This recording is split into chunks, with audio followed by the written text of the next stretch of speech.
পুলিশের কত বড় সাহস হইলে ওপেনলি গুলি করে মারে?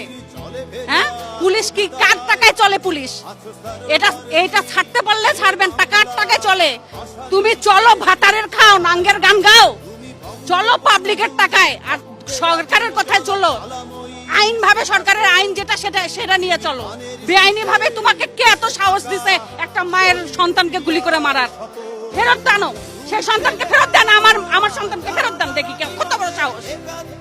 দুনিয়া উল্টে যাবে, শহীদ হয়েছে, উমুক হচ্ছে তমুক হচ্ছে, সাইনবোর্ড ব্যানার লাগাচ্ছে, আমার সন্তানকে কি ফেরত দিতে পারবেন? একটা মায়ের সন্তানকে ফেরত দেওয়া যাবে? হ্যাঁ, বের হইছি কেন? শখে বের হইছি, শখে বের হইছি। উত্তর আছে আপনাদের কাছে? প্রশ্ন আছে আপনাদের কাছে যে সেই শাহিদকে ফেরত দেন, ফেরত দেন। যেইভাবে গেছে সুস্থভাবে রাস্তায় নামছে, সুস্থভাবে ফেরত দেন।